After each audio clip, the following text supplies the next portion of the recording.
Hi guys, this is going to be a review on DNA and protein synthesis, cells, and then meiosis and mitosis. So the first thing we're going to look at is remember what the structure of DNA was. So if we go inside of the nucleus, we remember that the nucleus holds DNA. DNA is deoxyribose nucleic acid. So if we look at the structure, we will see that it is a double helix, meaning it has two sides.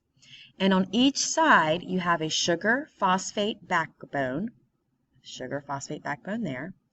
Then you also have nitrogen bases. And if you remember, we have 4 nitrogen bases. We have adenine, thymine, guanine, and cytosine. DNA is a fascinating structure in the fact that it is complementary, meaning if I know one side, I can go ahead and know the other. So if I know the bases on this side, like if there's for example, right here, it says T, we know that the other side has to be A because they are complementary. A goes with T, C goes with G. The saying, apples in the trees, cars in the garage, helps you remember which one goes with which. Adenine goes with thymine, cytosine goes with guanine. So if I give you one side of DNA and I ask you for the complementary base of the other side, remember A to T, C to G. DNA is also what holds the instructions to which proteins are made in the cells. Now this is important because proteins are one of the biochemical compounds that are responsible for our structures in our body and enzymes. So DNA holds the instructions as to which proteins, quote-unquote, structures that our body are made of. So a section of DNA, so for example, from here to here, is known as a gene, and that gene goes through protein synthesis, which will thus give us an protein. So back to what we were saying, complementary bases. So if a cell is ready to replicate, what is going to happen is that the DNA needs to replicate. DNA is so special that it has to replicate exactly the same. So what begins to happen, this is during the S phase of the cell cycle, which is going to be during interphase. So this occurs right before mitosis. The result is that you have 2 new strands. Here's one new strand, here's the other new strand. On each strand, you will have one of the original ones, and on the other side, you will have the new one that is being made. So this is real easy. This goes back to A to T, C to G. You're going to have enzymes come and unwind and unzip the DNA, break these hydrogen bonds, and leave some exposed nitrogen bases.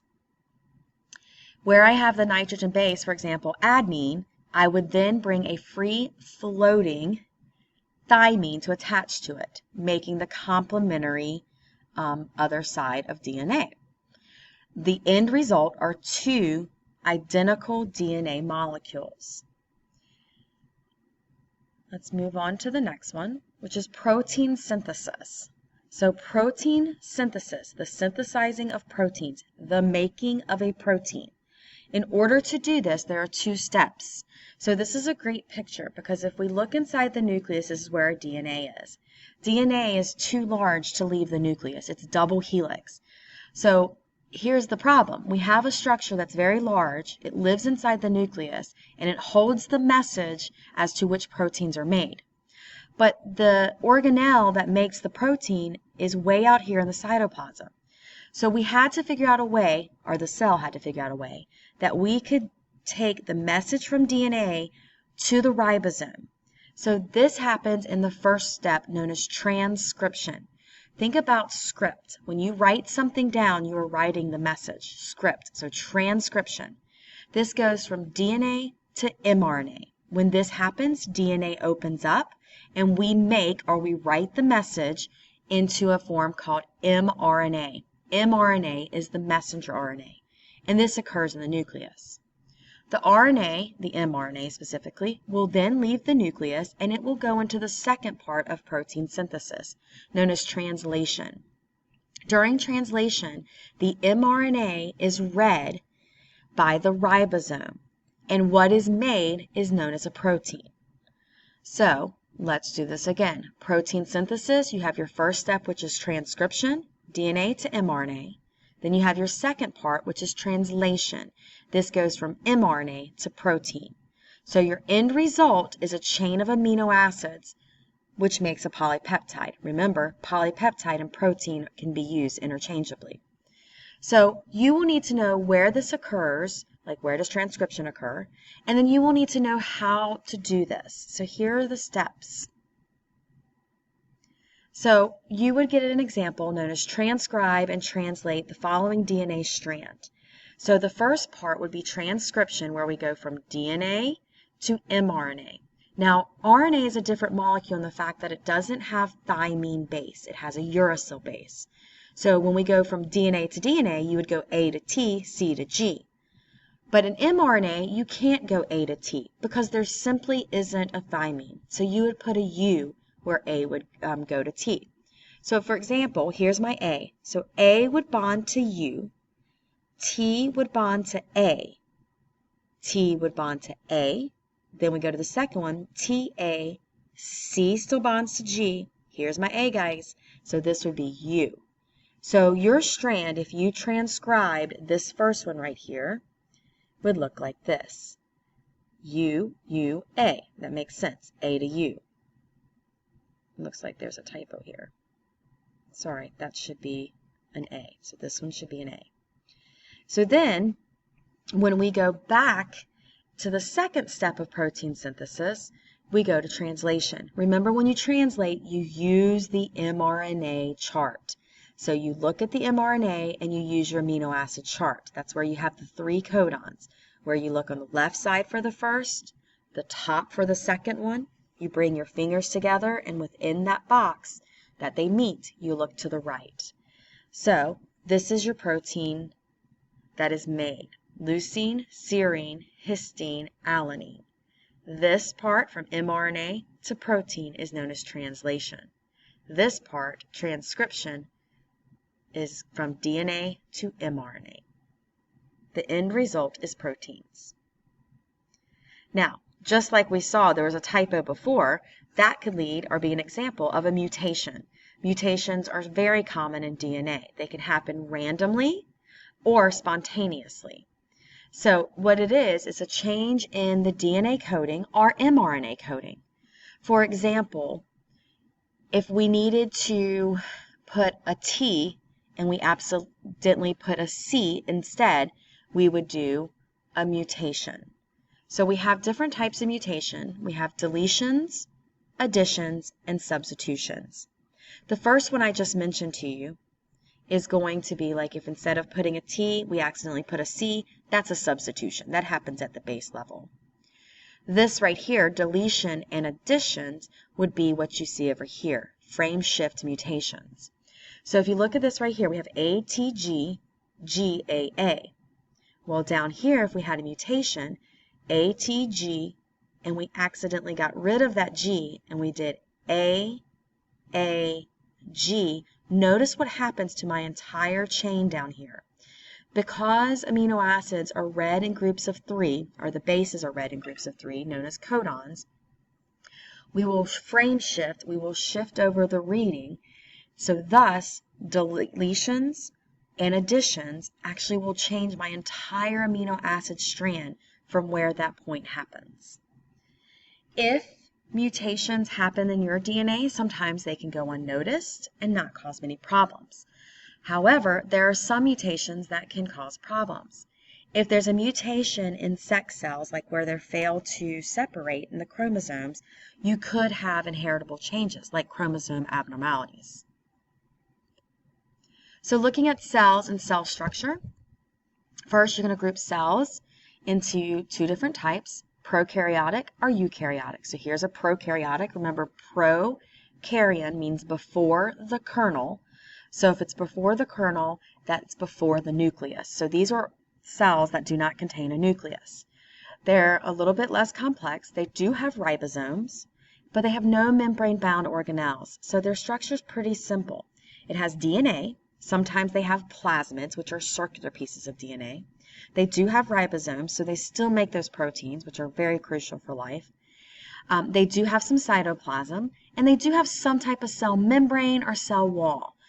Most of your bacteria, all of your bacteria are going to be prokaryotic, and all of your prokaryotes are going to be bacteria. So if we go to the next classification of cells, these are your eukaryotics. Eu means with, kernel. So these are going to be with the nucleus. These are larger, more complex organelles. They do have membrane-bound organelles in them.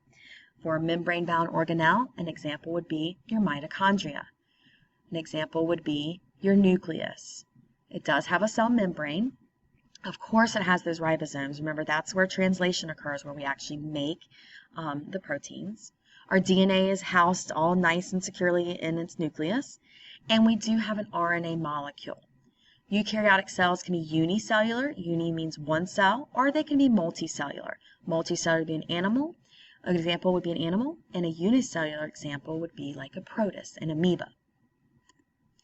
Organelles are going to be little structures inside of the cell that help the cell perform its function. So our main function of a cell is to make proteins. In order to do that, we have to have energy, so we have organelles like the mitochondria. So the process that goes with the mitochondria is cellular respiration. We have chloroplasts in some of our cells. This is going to be photosynthesis, where we take that solar energy and we turn it into usable form. We have a vacuole, which is going to be used for storage. Now let's remember, we have a larger vacuole in the plants, but we have smaller vacuoles in animal cells.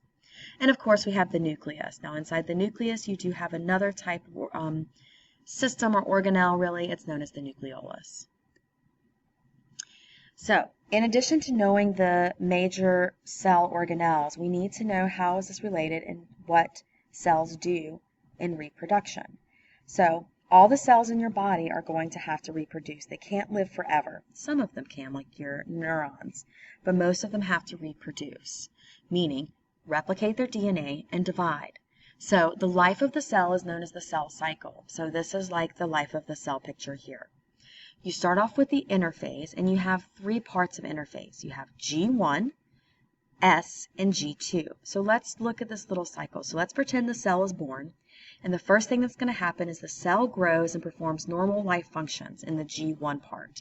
And during this phase, it's doing protein synthesis, which means making proteins. Then at some point, it gets to the point where I'm almost too big, I need to start dividing, but it has to prepare to divide. So in order to do that, we then enter in the S phase, where we do DNA synthesis, DNA replication, A to T, C to G. So at this point, we have double the amount of DNA. So now our cell's really needing to divide. But in order to do that, we have to replicate all our organelles so that our end result of both cells have the organelles it needs. So at this point, we go through the G2 cycle of interphase, and this is where it replicates all of its organelles. At this point, we are a pretty stuffed cell. So this is a clue that we need to go to mitosis. Now, mitosis is mitotic, which means division of the nucleus. This is where we go into the phases PMAT, which we'll talk about in a minute. Then, after we divide, we have to do the final preparation known as cytokinesis. Cytoplasm, kinesis, cut, so cutting of the cytoplasm. So the cell cycle that we're going to look at is known as mitosis. Mitosis is also known as asexual reproduction. This happens in all of your body cells except your sex cells. So this happens in your skin cells, this happens in your heart cells, your muscle cells. Mitosis is broken down into four phases: PMAT, prophase, metaphase, anaphase, and telophase. So during where you have prophase right here, your organelles are going to be replicated. They're already replicated in interphase, but your DNA is going to condense. And you can see here you have space between your chromosomes. Here are your chromosomes, your black parts. So then what's going to happen is we go through metaphase. During metaphase, which would actually be this phase right here, all of our chromosomes, these little black phases, will line up in the middle. That's why it's called metaphase, middle phase. You also have these spindle fibers that are pulling the chromosomes to the middle so they can organize before they actually split apart. Then we'll come over here to anaphase. So remember the dark parts of your chromosomes, the pink parts are going to be your spindle fibers. So you see that they have been pulled away, anaphase apart. Then we have the telophase. During the telophase, which is the opposite of prophase, your nuclear membrane is going to start to actually reform. You're going to start to see your spindle fibers go away. And look right here, we even can see where some of our cytoplasm is splitting. So your end result are going to be two cells that are identical to one another, and we give them the term diploid. Diploid means that each cell will have two set chromosomes.